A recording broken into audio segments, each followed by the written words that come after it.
यः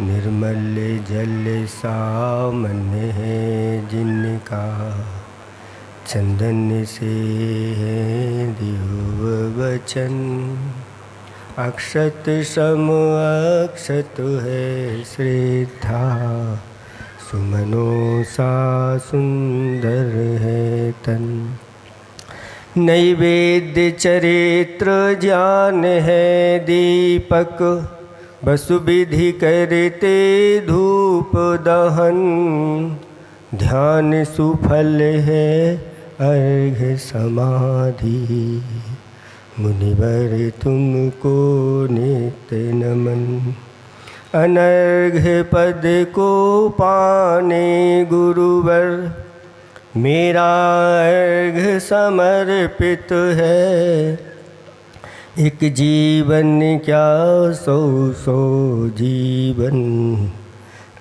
गुरुवर तुम्हें समर्पित है ऋषिवर तुम्हें समर्पित है।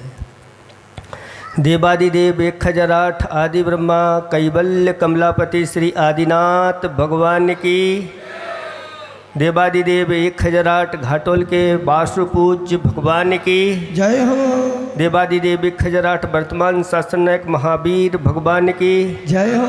परम पूज्य 108 आचार्य प्रवर गुरुवर श्री विद्यासागर जी महामुनिराज की जय हो। 3 कम 9 करोड़ मुनिराजों की जय हो। सिद्ध चक्र महामंडल विधान की परम पूज्य मुनिवर श्री विमल सागर जी महाराज की जय हो। समस्त मुनि संघ की जय हो।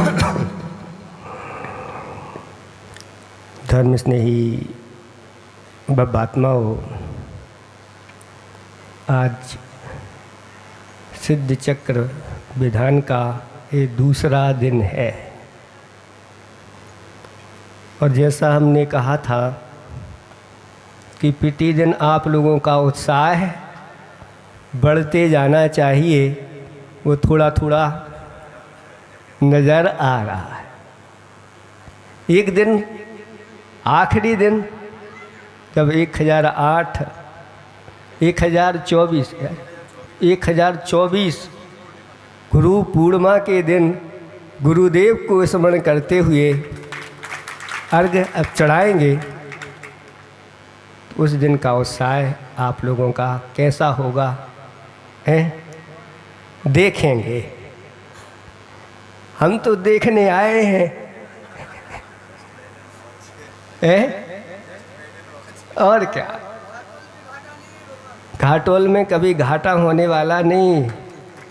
जिस नगर में संत आ जाते हैं घाटे का सौदा तो होता ही नहीं,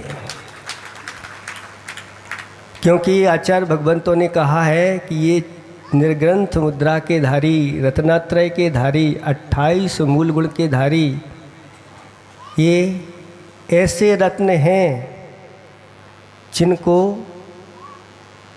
आचार्य भगवंतों ने कौन सा रत्न कहा है? चिंतामणि रत्न आप लोगों ने देखा है? हैं? किसी के घर में तो होगा, एक आध तो घाटोल में सेठ होगा। ये कह रहे होगा तो बताएगा भी, लेकिन ये बहुत दुर्लभ है। तो आचार्य भगवंतों ने कहा कोई बात नहीं, इस पंचम काल में आप लोगों को चिंतामणि रत्न नहीं मिला है, वो तो जड़ रत्न है। लेकिन आज अगर 28 मूल गुण के धारी, रत्नात्रय के धारी, निर्ग्रंथ मुद्रा के धारी अगर आपके लिए महाराज मिल गए हैं तो समझ लेना चिंतामणि रत्न से बढ़ चढ़ करके और जिस घर में ये चिंतामणि पहुंच जाता है वह ऐसा पुण्य का संचय करता है कि असंख्यात भवों तक, असंख्यात वर्षों तक, असंख्यात भव तो संसार के रहते ही नहीं, उसके भवों तक नहीं कहना, असंख्यात वर्षों तक जब चाहो, जो चाहो, जितना चाहो, जहाँ चाहो, जैसा चाहो, सब उसको मिलता है। विश्वास है आप लोगों को? हैं? कुछ विश्वास में कमी तो नहीं है। अभी कल पढ़ रहे थे, स्वाध्याय कर रहे थे, और उसमें ही एक ऐसी कथा आई कि 4 जीव थे, एक सूकर, एक बाघ और एक बंदर और एक न्योला। जो चारों के चार मनुष्य पर्याय में थे पहले, लेकिन एक क्रोध के वशीभूत होकर के, एक मान के वशीभूत होकर के, एक माया के वशीभूत होकर के और एक लोभ के वशीभूत होकर के इन पर्यायों में पहुंच गए। और जंगल में ऐसा संयोग मिला कि 2 चरण रिद्धिधारी मुनिराजों के आहार चल रहे थे, और वहाँ जैसे ही पहुँचते हैं उनको जाति स्मरण हो जाता है पूर्व भाव का कि हम क्या थे और कहाँ से कहाँ आ गए।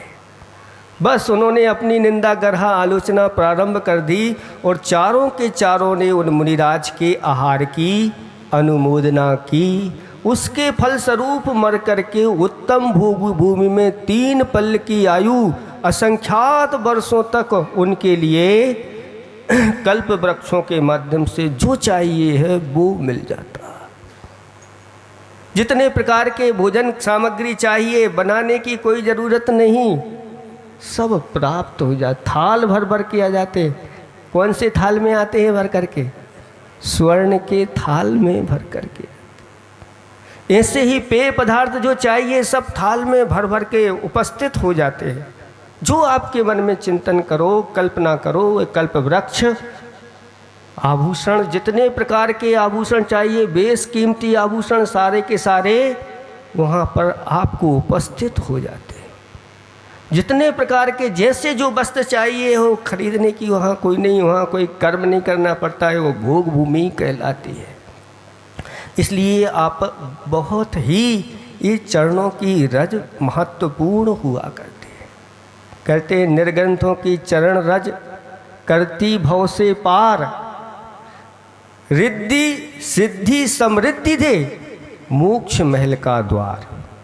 अगर मोक्ष महल का द्वार कोई है तो ये निर्ग्रंथों की चरण रज है, और उनके चरण जहाँ पड़ जाते हैं और आहार दान के माध्यम से निरंतर, एक दिन की बात है, एक दिन अनुमोदना की थी, इतना फल मिल गया।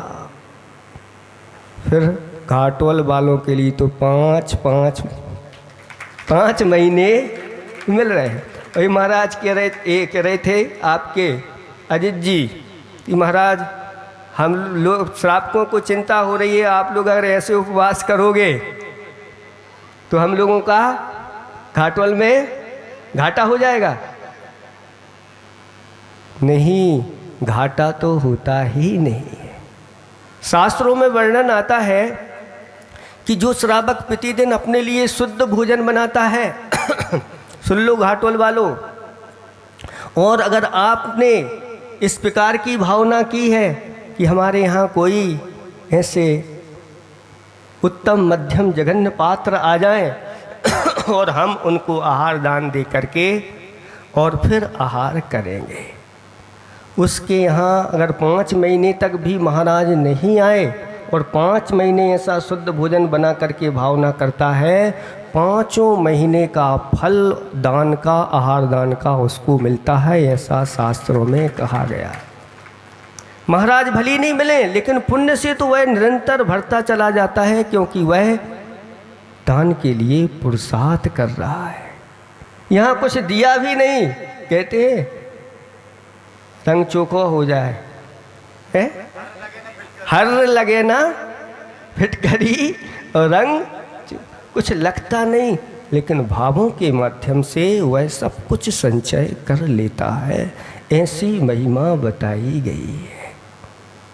इसलिए आप लोग चातुर्मास तो करवाना चाह रहे हैं, और हम भी आप लोगों से ऐसा कहना चाह रहे हैं कि आप लोग भी अपना चातुर्मास कर लो तो बहुत अच्छा, क्योंकि जहाँ ऐसे पात्र और दाता मिल गए तो विशेष ही उसका फल बढ़ता चला गया। ये लोग भी ये कह रहे हैं कि अपने अपने घर के ये सब कलश स्थापना करें, लेकिन इतना तो करें ना, बाहर जाने के लिए मना नहीं कर रहे हैं, बाहर नहीं, लेकिन जब जब घाटोल में रहो तो ऐसा भावना बना लो कि मुझे तो 4 महीने शुद्ध भोजन करना है, 5 महीने में शुद्ध भोजन करूँगा। ऐसे अगर शुद्ध श्रावक हो गए तो वो श्रावक ऐसा अतिशय पुण्य संचय करेंगे कि कहना क्या है, जब उदय में आएगा तो उसके बारे में बता नहीं सकते। बस संकल्पित होना है। हमें आप लोगों की परीक्षा भी चल रही है, निरंतर आप लोगों को परीक्षा में पास होना है। अगर ऐसे श्रावक रहेंगे तो फिर कहना ही क्या है। जिस घर में ऐसा बताया गया है कि यह गृहस्थी स्त्री और पुरुष दोनों से चलती है, और जिस घर में स्त्री और पुरुष विवेकी हों, संस्कारी हों, धार्मिक हों और नैतिज्ञ हों, कहते हैं वह घर क्या हो जाता है, वहाँ का वह पुरुष देव है और वह स्त्री देवी है। और घर क्या है, देवालय है। देवालय का अर्थ भगवान का आलय नहीं, देवों के जो रहने का स्थान है, यानी वह देव घर है। और ऐसे जहाँ पर घर रहते हैं तो कहते हैं वह देश स्वर्ग के समान हो जाता है, और वहाँ निरंतर सुख आनंद आदि की निर्मल गंगा बहती रहती है। ऐसे श्रावक श्राविका अगर तैयार हो जाए तो फिर कहना ही क्या है।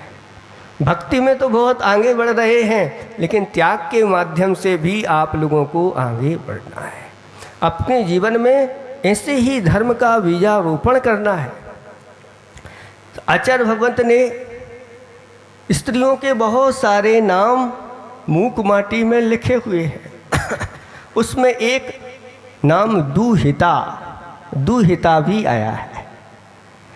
दुहिता कैसे होती है, वह कहते हैं दो हित जिसमें निहित हो वह दुहिता कहलाती है।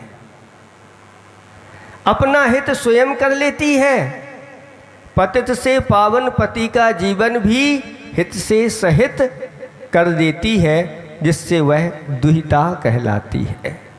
ऐसी नारी जो संस्कारवान होती है, विवेकवान होती है, धार्मिक होती है, वह अपने पति को भी हित मार्ग में लगा देती है। उसके लिए आचार्य भगवान कहते हैं उभय कुल मंगल वर्धिनी। वह इस कुल में भी मांगलिक मानी जाती है, और अगर दूसरे कुल में चली जाती है तो वहाँ भी वह मंगल का माहौल ही बना देती है।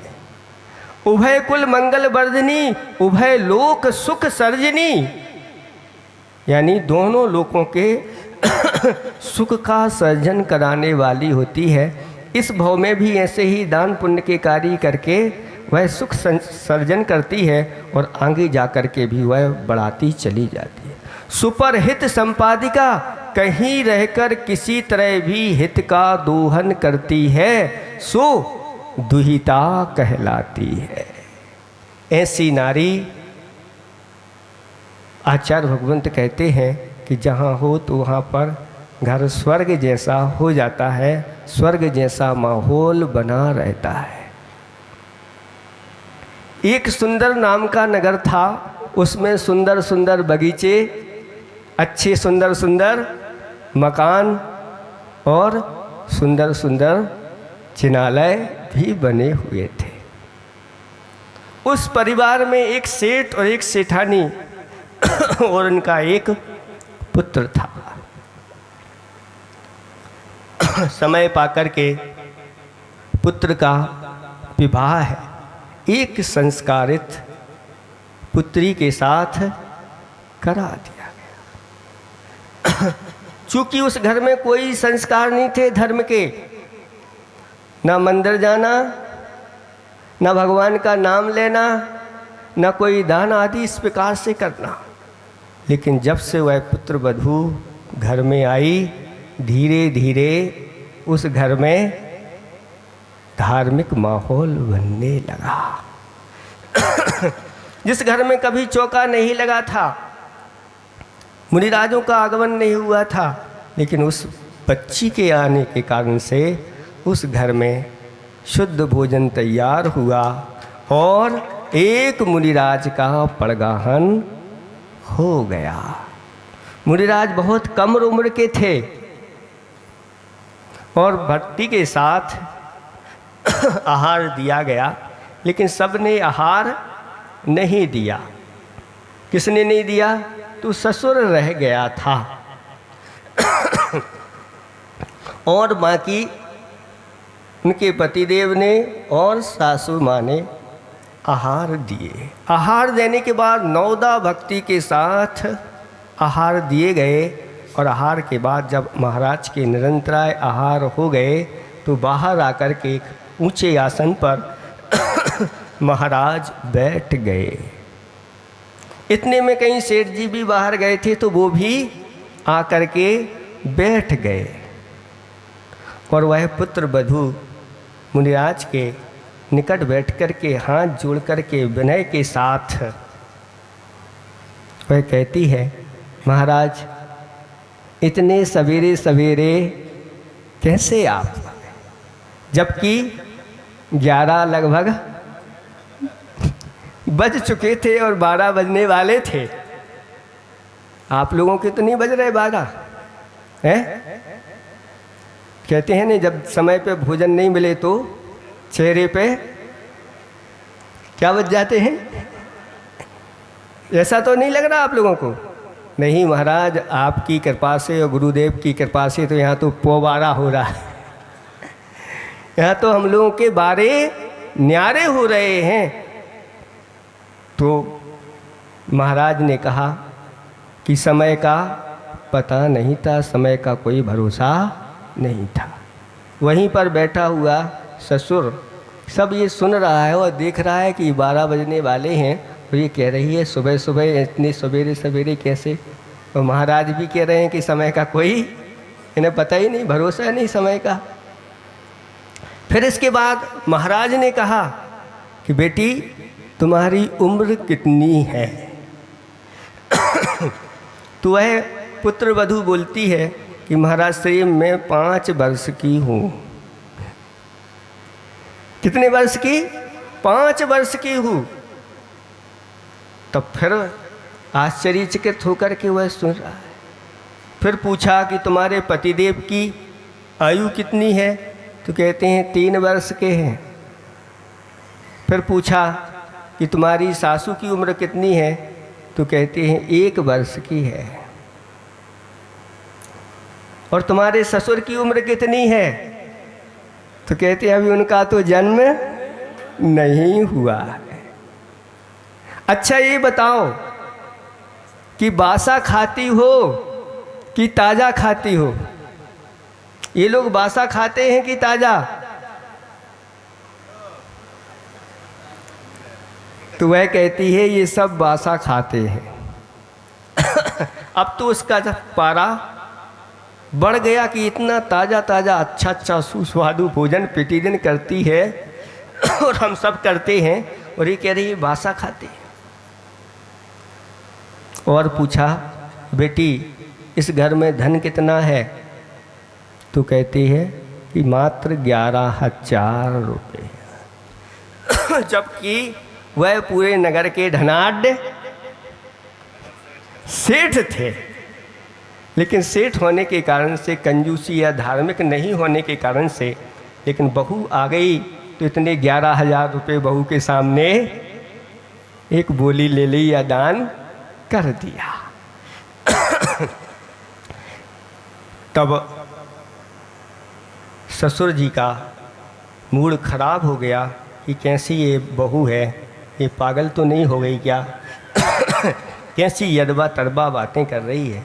महाराज तो आशीर्वाद दे करके चले गए, लेकिन ससुर जी उसके ऊपर बरस पड़े, गरम हो गए।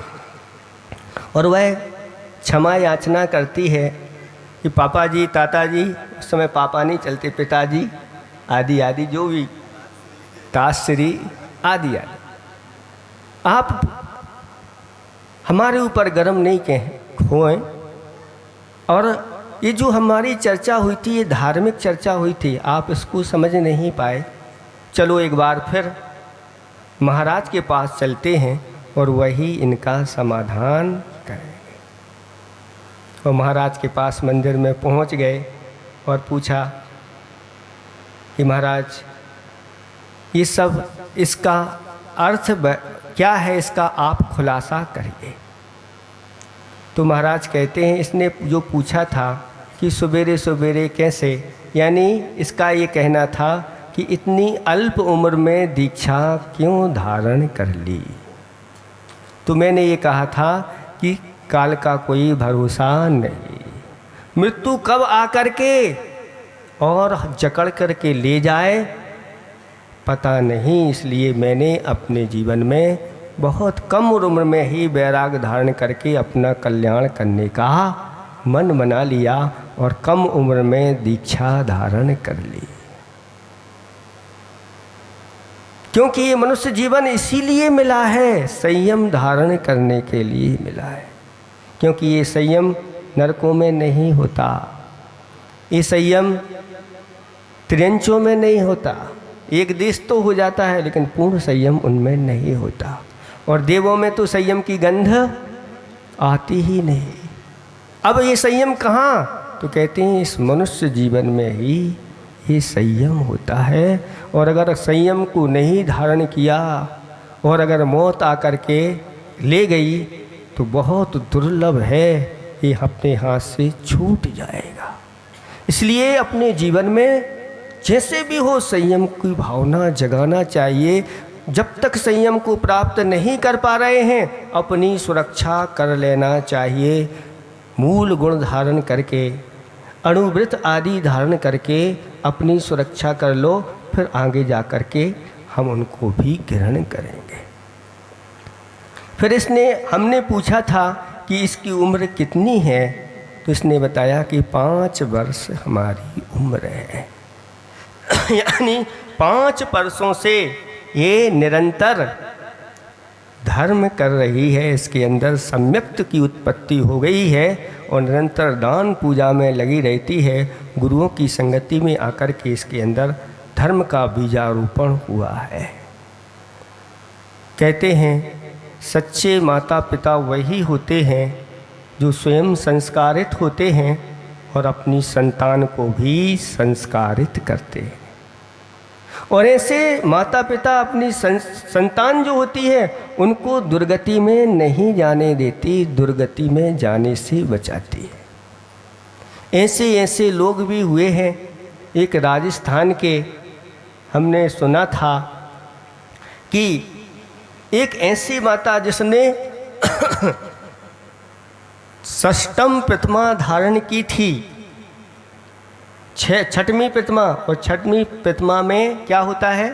मन वचन काय कृत कारित अनुमोदना से रात्रि भोजन की अनुमोदना नहीं करती। और छठी प्रतिमाधारी उस महिला ने गर्भ धारण किया और एक बच्चे का जन्म हुआ और जन्म से ही उस माँ ने कभी अपने बच्चे को रात्रि में दूध नहीं पिलाया। वह अपने बेटे को घुट्टी में पिलाती थी दूध, सुबह सुबह से लेकर के दिन भर जब भी उसको आवश्यकता हो। और यही कान में कहती चली जाती थी, बेटा दिन में ही मिलेगा, रात में नहीं। क्योंकि रात में चारों प्रकार के अन्न जल का त्याग करने वाला सदगति का पात्र होता है। जो रात्रि में इस प्रकार से भोजन पान आदि करता है उसको अनेक प्रकार से दुर्गति में जाकर के दुख मिलते हैं। फिर वह बच्चा बालक बड़ा हो गया और कहता है मैंने कभी अपने जीवन में रात्रि में कुछ खाया पिया नहीं, मेरी माँ ने भी मुझे दूध नहीं पिलाया। आज वो संस्कार है। ऐसे संस्कार देने वाली वह माँ कैसी संस्कारित रहती है आप सब जान सकते हैं। इसलिए एक नारी एक बहुत बड़ा ग्रंथ है। और कहते हैं एक नारी 100 शिक्षक के बराबर।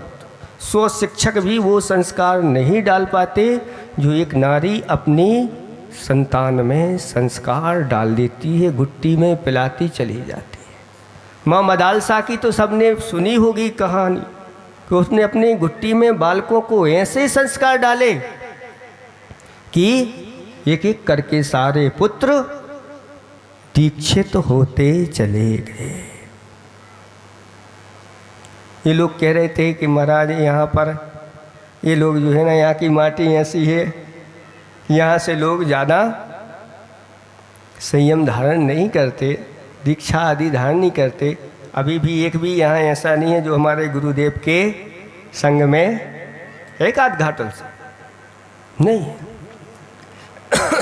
ये सब चीज़ें जो है ना, आप लोगों ने घुट्टी में नहीं पिलाई, अब पिलाना प्रारंभ कर दो। घाटोल का नाम बहुत ऊंचा होना चाहिए और एक दिन सुनने में आ जाए कि हाँ, गुरुदेव के संग में भी घाटोल की ऐसी संतान है जिसने अपने घाटोल का नाम ऊंचा किया है। घुट्टी में पिलाना चालू कर दो। हम लोग तो पिलाने के लिए आ ही गए हैं, लेकिन हम लोगों से ज़्यादा आप लोगों के संस्कार काम करते हैं। नहीं तो हमने इधर नियम दिया बच्चे के लिए और माँ आ गई, महाराज जी अभी बहुत छोटा है अभी इसको नियम नहीं दो। तो ठीक है, अभी इसको नहीं देते, आप ही ले लो। आपको लेना नहीं और बच्चे को लेने नहीं देना है तो क्या होगा। इसलिए नहीं, कभी भी इस प्रकार के अंतराय नहीं डालना, बच्चों का और प्रोत्साहन। वैसे यहाँ के लोग हमने देखा है अपने बच्चों को बहुत प्रोत्साहन देते हैं। धार्मिक कार्यों के लिए आओ बेटा, जाओ, अभिषेक करो, पूजा करो, आदि करो, महाराज के दर्शन करो, आदि आदि भैया बित्ती करो, चल हो जा, आगे आगे हो जा। इस प्रकार से करते रहते हैं। ये करना चाहिए क्योंकि ये संस्कार आगे जाकर के उस आपके बालक के लिए कल्याण के लिए कारण बनेगा। और अगर ये संस्कार नहीं देते तो नहीं। फिर इस प्रकार से क्रम क्रम से हमने पूछा और उसके पति ने 3 वर्ष से वह धर्म कर रहा है, जब से शादी हुई है। सासू माँ भी अब 1 वर्ष हो गया है और आप अभी धर्म में लगे ही नहीं हैं, इसलिए आपका अभी जन्म नहीं हुआ। यह मनुष्य द्विजन्मा कहलाता है, वहाँ से तो जन्म हो जाता है, लेकिन जब तक इसके अंदर संस्कार नहीं गढ़े जाते तब तक इसका जन्म नहीं होता। कुछ लोग हम लोगों से पूछते हैं, महाराज आपका जन्म कहाँ हुआ? तो हम तो कहते हैं हमारा जन्म नेवावर में हुआ, सिद्धोदय सिद्ध क्षेत्र में। आपकी उम्र कितनी है? तुम 24 वर्ष के हो गए हैं, 25वें वर्ष में लग गए। ये चल रहा है क्योंकि वास्तव में जब हमारे अंदर ऐसे धर्म के संस्कार आते हैं तभी से हमारा जन्म हो जाता है। ऐसे ही आप लोगों का भी अब जन्म होना है कि नहीं होना है, तो तैयार रहो। अच्छे मूल गुण, कम से कम जो पहली क्लास होती है या KG1 कह दें, पहली क्लास क्या होती है? अष्टमूल गुणों से ही प्रारंभ होती है। तैयार हो जाना, मन बना लेना, अपने भी जो बड़े लोग हैं वो भी बना लेना, अपने बच्चों के भी मूल गुण के संस्कार ऐसे मुनिराजों के द्वारा हो जाएं। ऐसे ही पंडाल में बैठ करके और उन मुनिराजों के सिर के ऊपर मुनिराजों का हाथ रखा जाए, स्वस्तिक आदि बनाया जाए, उनके अंदर अष्टमूल गुण के अगर संस्कार हो गए तो आपके बच्चे और बच्चियां कहीं भटकने वाले नहीं, संसार के चक्कर लगाना उनके बंद हो जाएंगे। ऐसे ये मूल गुण होते हैं, दुर्गति से पार कराने वाले। फिर ये महाराज कहते हैं, महाराज ये कह रही थी कि 11,000 रुपये ही हैं हमारे पास, तो धन की कोई कमी नहीं है।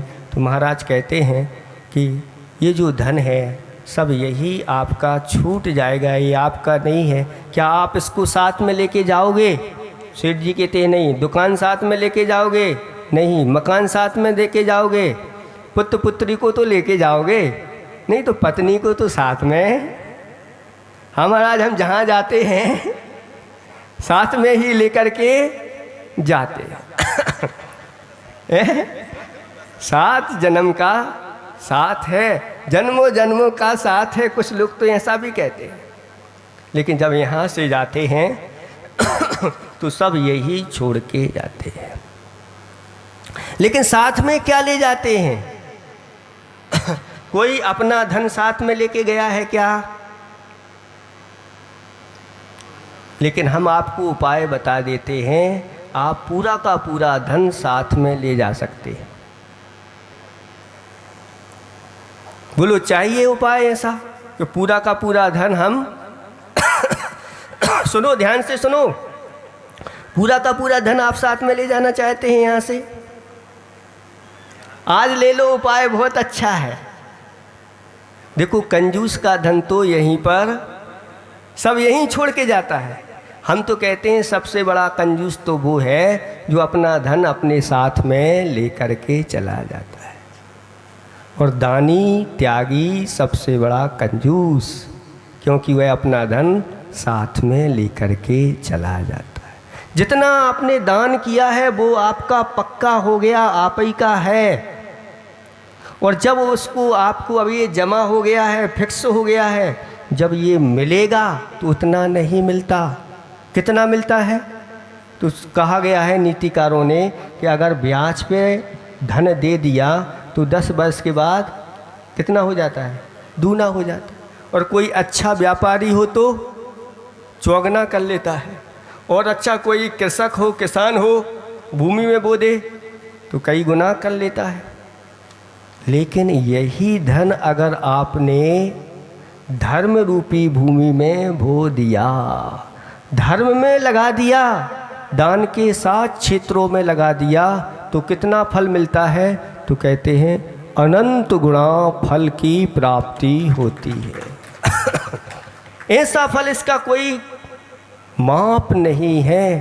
कहते हैं एक कोई अगर छोटा सा जिनालय बनाता है, एक छोटी सी प्रतिमा बनाता है तो उसके पुण्य के बारे में अगर सरस्वती भी खड़ी हो जाए वर्णन करने के लिए तो उसके पुण्य का वर्णन नहीं कर सकते। फिर ऐसे जो भव्य जिनालय जिन्होंने बनाए हैं और सामान्य नहीं, रजत के बनाए हों, तो कहना ही क्या है, उसके पुण्य के बारे में कोई कह सकता है? उसके पुण्य के बारे में कोई कह नहीं सकता। इसलिए आप लोग निरंतर अपनी लोभ कसाय को कम करते हुए, आपके जीवन में धन की आवश्यकता होती है। हम ये नहीं कह रहे हैं पूरा का पूरा दान पूरा का पूरा नहीं करना, क्योंकि आपके लिए भी आवश्यकता होता है। लेकिन फिर भी 25% तो सबको करना ही चाहिए, क्योंकि शास्त्रों में लिखा है कि अगर आपने जो कुछ बनाया है उसमें से एक हिस्सा वह अतिथि का होता है, जो कुछ कमाया है उसमें एक हिस्सा धर्म का होता है। अगर आप उस धार्मिक कार्यों में लगा देते हैं तो वास्तव में जो आपने पाप का संचय किया है वह पाप धुल जाता है, और साथ साथ में ऐसा पुण्य का भी संचय होता है कि आपका पुण्य भी अभी से बढ़ने लगता है। यह जब उदय में आएगा, जब आएगा, हम देखते हैं कि पहले लोग मात्र 11 रुपये लिखाते थे शुरुआत में, फिर 1100 लिखाने लगे, फिर धीरे धीरे उनका पुण्य बढ़ा 11,000, फिर 1,11,000, अब 1 करोड़ों की बात करते हैं। ये सब दान की महिमा है। दान आदि के माध्यम से कभी भी कोई कमी नहीं आती। और अगर मान लो किसी कारणवशात पूर्व कर्म उदय चल रहा है, लेकिन जब यह उदय में आएगा तो खजाने के भरे पड़े मिलते हैं। ऐसे लुटाते चले जाओ, लुटाते चले जाओ, कम नहीं होती। ऐसा सुअवसर आप लोगों के लिए मिला है। अभी तो ये मंगलाचरण है। क्या है? कहते हैं ना कि परिंदों ने भरी उड़ान, अभी आसमान बाकी है। परिंदों ने भरी उड़ान, अभी आसमान बाकी है। अभी तो ये मंगलाचरण है, अभी तो पुराण बाकी है। सुन रहे हैं आप लोग? ये किलर टेलर और पिक्चर, अभी टेलर है, पिक्चर बाकी है।